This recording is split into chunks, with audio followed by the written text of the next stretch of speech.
Alright. Hey everyone, it's Katie and Gwen with Two Healthy Fit Vegans. And we're going to talk a little bit about if or did the low carb diet work for us. And what do we think about the race that we did after our low carb diet experiment. And just a little bit about that. So basically, overall, it seemed to be, it's really hard to tell if the low carb diet worked, because the whole point of it was to see if we could increase our glycogen stores and perform better during the race. And yeah, both of us did a lot better during the race than we did in our previous race, which was two weeks before, right? One month, so 4 weeks. Okay, it was actually that was a while ago. It was 4 weeks before. And that's probably because we were, a number of reasons, and that's why it's really hard to tell if the low carb diet actually was the factor that made us perform better. One of the things that we changed was our training. I started training with Gwen because Gwen's actually a running coach and knows what he's doing. He started training me, and we started doing really good quality workouts, and I went from running and not really knowing what I was doing to having Gwen show me how to train and how to basically run with a purpose. So we saw tremendous improvements in my performance leading up to the marathon the other day, or the half marathon the other day. So yeah, it was also our first marathon, half marathon, 1 month ago. So of course, we're going to improve. We're going to improve because we learned from the first one. So, for example, the first one, you go out a little crazy, you don't really know yourself. The second one, you know a little better, so you start smarter, and then you know your limit. If you can push more, if you have to pull, if you have to stay, a little slow at the beginning or things like that. So that's why we were able to improve from our experience. What definitely did work for us was carbing the hell up the 3 days before the race. As you guys know from watching our low carb experiment, we were dying, and those 3 days or 2 days for me of eating barely any carbs was like totally destroying our bodies and mind and soul and all of that. So we definitely did notice that those 3 days of carb loading right before the half marathon were like the only thing that allowed us to even run that day. So just to give you an idea, because at the end of these 3 days of low carb, which was last week, so 1 week before the race, Sunday, Monday, Tuesday, and then the rest until the race was carb loading. But at the end of these 3 days of low carb, we did a tempo run, which is a fast run that lasts like 25 minutes. So we do 3 miles of tempo run, and this was just after the low carb, so didn't load yet on carbs. And during this run, we were only able to run pretty much at for Katie it was even slower than the half marathon pace that we did on the race day, but for only 3 miles. So on the race day we did faster, but for 13 miles. So and for me it was the same. For me, during the tempo run, I was able to do 3 miles at my half marathon pace, and I was dying at the end. And so it was only 3 miles. So I was like, how could I perform at this speed for 13 miles? It's impossible. So that was just after the low carb, glycogen storage completely depleted, and of course no energy.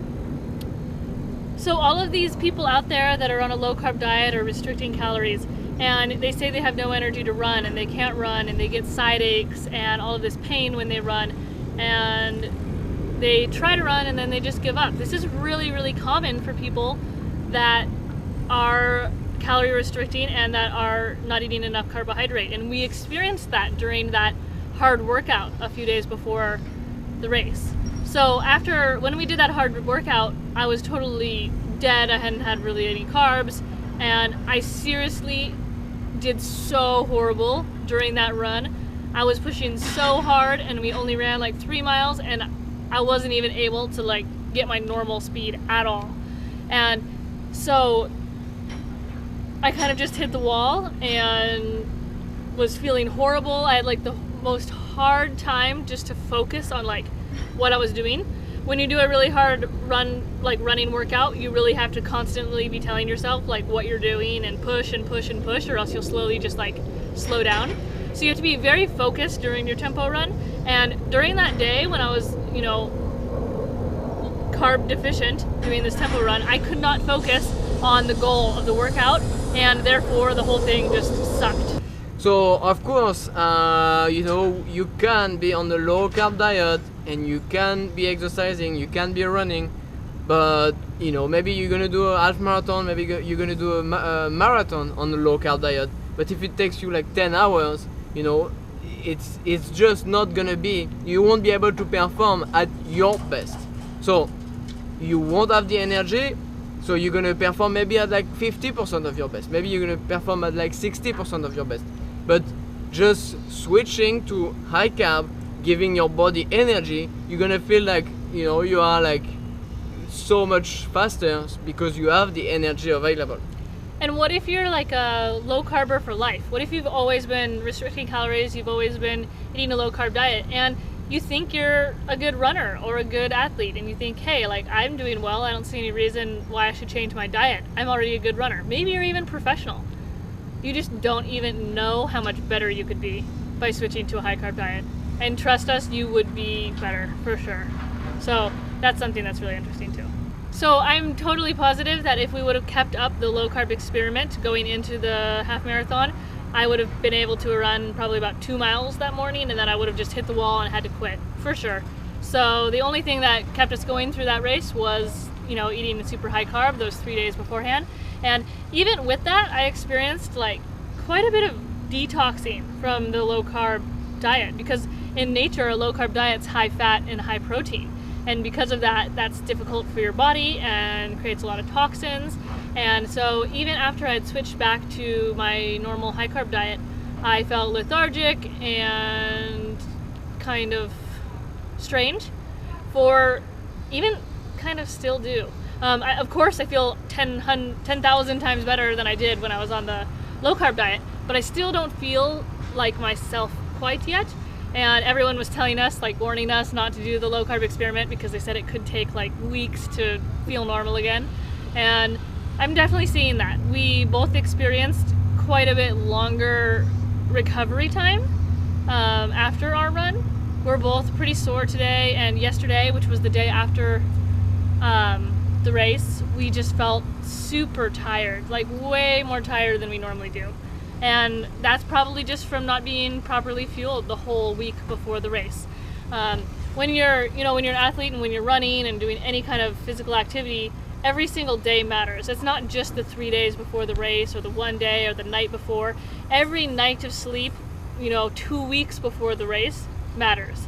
Everything you eat, 2-3 weeks before, it all matters. It's not just right then. There's something that you need to remember, is that you're gonna race like you train. It's not, it cannot be you train slow and boom, you're gonna be fast for race day. Or you train low carb and you switch high carb and you're gonna excel during your race. It's not the way. You can't be like dehydrated all the time and one day before the race you're gonna load on water and you're gonna be fine. You train, you're gonna compete exactly the same way you train. If you train crap, you're gonna compete crap. It's not gonna be like there is no like magical pill that's gonna make your performance switch and go through the roof in few days. We wanted to announce to you guys the next challenge we're going to be doing. We just did the low carb experiment, and we've decided to do another experiment / challenge, and it's going to be the banana potato challenge. And why, you might ask? Well, we've been inspired recently by lots of other awesome vegan YouTubers, like High Carb Hannah and SpudFit, this guy who's going to eat nothing but potatoes for the entire year of 2016. And of course, like DurianRider, Freely the Banana Girl, and so many more. to, you know, eat the way that we eat and to eat lots of potatoes and lots of bananas. So bananas and potatoes are our most favorite food, and we wanted to do a fully potato cleanse or challenge sometime very soon, but because we're going to be doing the ultra marathon this Saturday in the Everglades National Park, I'm going to be doing 50K and Gwen's going to be doing 50 miles. We decided that we should probably include some bananas into our diet because they're our most favorite and they provide more carbohydrate and sugar for energy for running. So what we're going to be doing from now until the race, actually probably just for an entire week, which will include the race day and everything, is eat the majority of our calories and meals and everything will be based on nothing but potatoes and bananas. So we'll show you exactly how that's going to play out and what that's going to look like day by day, and how we're going to make it fun and exciting, and how we're going to make it the most perfect combination of the two foods to fuel our pre-ultra marathon nutrition. Thank you guys for watching. We're just hanging out enjoying this amazing day here in Key West in the sun, and there's an iguana right behind us on the dock. And yeah, we hope you guys learned something from our experiment. We sure did learn a heck of a lot, and we continue to just learn more. If you guys want to learn anything through us, or if you have any questions for us, or if you want us to do a particular challenge or cleanse or whatever, leave it in the comments below. Let us know what you want to know and how we can make videos to better help you. So thanks for watching, and we'll see you next time.